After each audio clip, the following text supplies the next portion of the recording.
chapter 2. And we recall that the birth of Moses and how he had to flee to Midian, a little small town outside of, some miles away from Egypt, that God had a plan for him, that he was going to marry someone, and his father-in-law, Jethro, was going to be his example, I guess, as a man of God. To remember, we got to understand that Moses was an Egyptian. He was a Hebrew, but he was an Egyptian growing up. The ways of the Egyptian, because Pharaoh's daughter had brought him into the house of Pharaoh. So to see what was taking place in his heart, he felt the conviction of the people of God, and how he made the people of God, and it burned in his heart to see them being mistreated and how they were being done wrong. And he stood up and he fought, and he killed one of the Egyptian soldiers, and he turned around that he had to flee, and he left Egypt. And for 40 years he's now been gone. He's left Egypt, and we find now in chapter 3 of Exodus, and it's going to start like this: Moses and the burning bush. It starts, now Moses was tending the flock of Jethro, his father-in-law, the priest of Midian. And he led the flocks to the far side of the desert and came to Horeb, the mountain of God. There, the angel of the Lord appeared to him in flamings of fire from within a bush. Moses saw that though the bush was on fire, it did not burn up. So Moses thought, I will go over and see this strange sight, why the bush does not burn up. When the Lord saw that he had gone over to look, God called him from within the bush, Moses, Moses. And Moses said, here am I. Do not come any closer, God said. Take off your sandals, for the place where you are standing is holy ground. Then he said, I am the God of your father, the God of Abraham, the God of Isaac, and the God of Jacob. At this, Moses hid his face because he was afraid to look at God.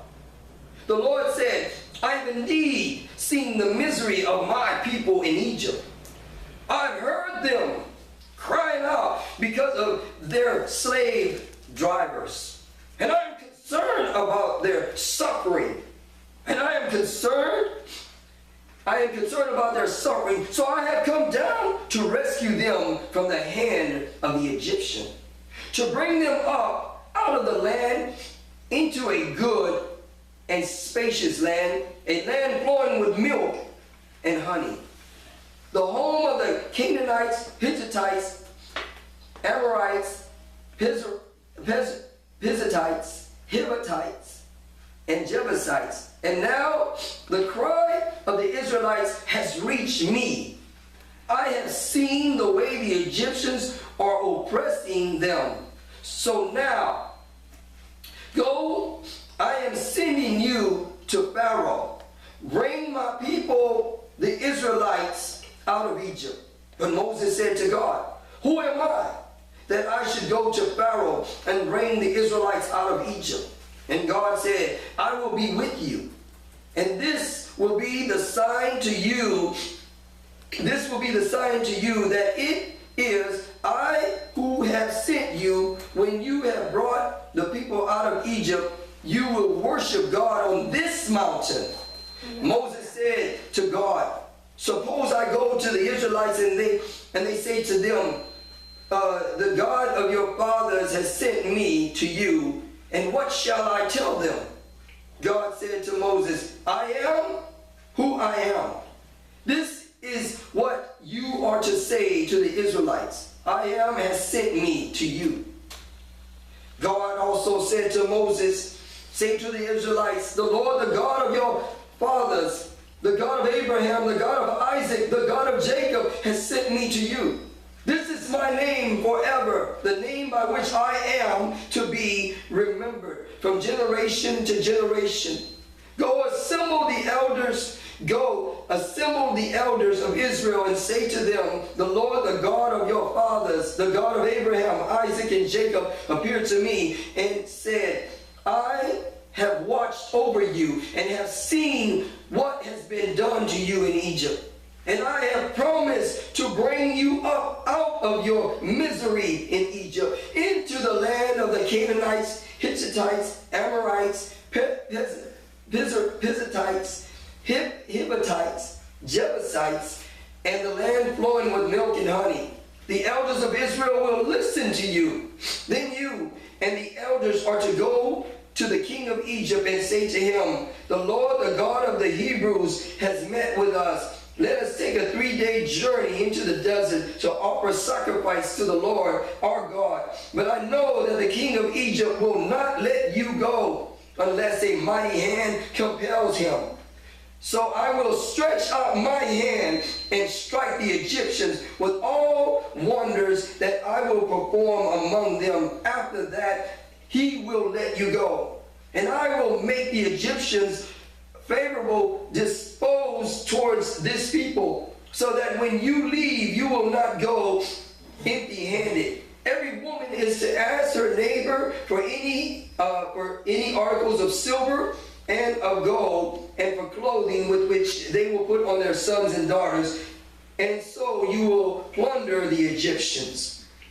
So we find that in Genesis that God promised his servant Abraham that he will make him a nation of many people. And he said that when they are in Egypt and when they're in that foreign country, that they're going to be there for 400 years. He said that when they leave there, see, this is a promise that he promised to Abraham more than 400 years before that. See, the thing is that Abraham didn't even have a son. And he said your descendants will be like the stars in the sky and the sands on the grain. And he was promising that you were going to be Father Abraham. And in the beginning, he didn't have, his wife was not having a child. He had no son. How was this to be? He was up in age, and God was promising him this. God was fulfilling his promise now through Moses. See, God knew exactly that Abraham was not going to live to see this day, but those promises were still going to live forever. The promises that he has for you, the promises that he has for me, he will fulfill them until the day of Jesus. Amen. So you got to know whether it's you or whether it's going to be your descendants behind you that are going to receive that blessing. It's still going to be honored by the Father. Amen. Because his word does not come back void. It accomplishes its intended purpose. And when he promises you something, he does not renege like we do with one another. See, we see that Moses was a fragile man. He was a man that at the time, he was 80 years old. You know, he's been around 40 years in Midian now. He's kind of settled into this, being like a farmer type of person. He's been away from Egypt for a while now. So back when he was with the Egyptians, he was and probably doing other things for the Egyptian people. Now he's a farmer. He's more like he's tending to the flock of his father-in-law, providing for them, taking care of the flock. See, now all of a sudden he sees this miraculous sign. And in the natural, we cannot see. God he works in the supernatural realm. And when we as believers have to recognize that when you see something in the natural, we as believers can believe that that is nothing in comparison to what God can do. See, it's difficult for us, but it's not impossible for God. And God was sharing to you in the natural thing, fire and wood will consume the wood. There is no way that the wood can consume the fire or can stay within the fire without turning really charcoaled up. But we serve a God that made the wood coexist with the fire. See, you got to understand that God is putting this in us, that no matter where you at, you're not going to be consumed with the fires of this world. You are like that wood that God is putting in you, that's something that the world is trying to burn you. God is making you stand firm, and the people out there are amazed, as Moses was when he saw that burning bush bush not being consumed. See, sometimes people are coming on you and they're oppressing you, and they're trying to defeat you, and they're consuming you with their words of hate and all these things that they're trying to burn you down, but they're amazed because you're still staying firm. See, you might be in the fire, but no fire is getting to you. You know what? They might be coming against you, but you're still standing firm in what you believe God has called you to do. Amen. See, so we got to be encouraged, because Moses was amazed to see that. And then when he arrived to that point, and the Spirit of God, the voice of God spoke through the fire and said, Moses, Moses. And sometime you're going to hear him call your name personally. And when he calls your name, you listen to that voice, and he tells you you're on holy ground. Fall down on your face and worship me. You do it. Because he's letting you know for a purpose. Yes. He's preparing you. This is a place that where I stand, I'm a holy God. And I cannot have you being unholy come to me. So what I'm saying is that when God speaks to you, it means that he's already ordained you. Through Jesus' blood, you are righteous enough to come to God now. Thank you, Lord. Because of the death, the burial, and the resurrection of Jesus Christ, you could stand before your Maker today and confess to him your sins and whatever it is that you're going through, your burdens. As Moses stood before the burning bush, and he spoke to the burning bush. The burning bush was giving him instructions on how to go and do this. You let them know that I am said that I am called me to deliver your people. See, you got to understand, the Israelites knew of the promises that were given to Abraham, that they were hoping like, wow, man, 400 and some years have gone by, and we still are here. Amen. But God does not have a timetable on when he's going to do what he's going to do. All you got to know is that he's going to do it. Yes. Amen. See, all God wants from you is obedience. All God wants from you is consistency. And when you're consistent to the walk that God's called you to walk, you're going to make a difference in this dying world, that you're going to bring people to Christ just by your mere appearance, that you walk in the fire and you do not be consumed. See, like that bush, it's not being consumed. It's an amazing sight. It's the same sight that you're going to show the world that no matter how difficult life has been against you, that you're still able to walk upright, to be an example, that Christ-like person, that you're not being influenced, that there is a way that you can live regardless of how difficult the world tries to make it be, that you can still be that light in this dark world. The Bible says that the absence of light, darkness prevails. But we got to recognize this, that when you walk into that dark room, darkness must flee. Because you're special. You're that fire that is burning, that is not being consumed. Be encouraged that when you walk before the nations, they're going to see this marvelous thing that is happening before you, and you're not going to know that you are that branch, you are that bush that's inside of that fire that is not being consumed, because God is the fire all around you. Amen. Amen. You're not going to know that the fire is covering you like the Shekinah glory over you, and they're going to see the glory of God over you, and you're just going to be who you are. And this is what's going to win souls over, because you're going to have a humble and a sweet spirit that's going to lure a person that is hurting and wishing that this God that they talk about is real, that they can feel his presence in their life. And your presence alone, when they see that burning bush in you, they're going to be amazed. And they're going to stand, and you're going to tell them, and without you even uttering the word, they're going to know that you're righteous. That they cannot come near you, because that's holy ground, because there is a holy God that surrounds you. See, the fact is that we're living in a day and time that God is reminding us that he is alive and active, and he needs you and I to be vigilant and diligent to his call in our life. That's why we have to find ourselves more so in prayer, find ourselves more so in fasting, and find ourselves more so in seeking the Word of God for ourselves. Read His Word. Let it like the Bible said, that I may hide your Word in my heart, that I may not sin against you, Lord. See, how would you know if you do not read His Word that you're sinning against Him? But when you read His Word, it'll tell you this lifestyle that you're living is not right. So then you know, because you hid it in your heart, that you will refuse to live that way.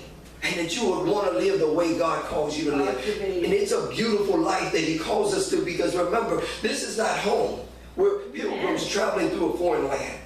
As the Egyptians were in Egypt for a season, 400-year season, they're not there forever. Now, God has promised them milk and honey. Milk and honey to come.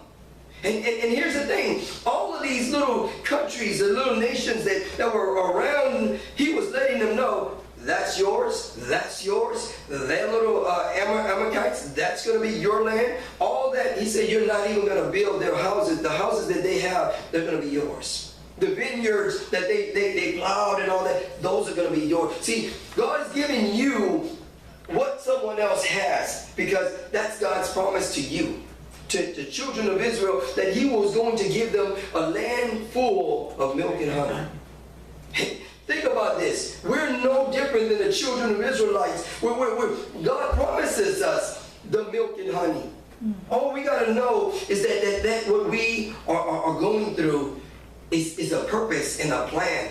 400-year plan that the Israelites had to go through just to get to the side where He's supposed to give them. And Moses came because of the calling of God. Already knew Moses was going to be the deliverer.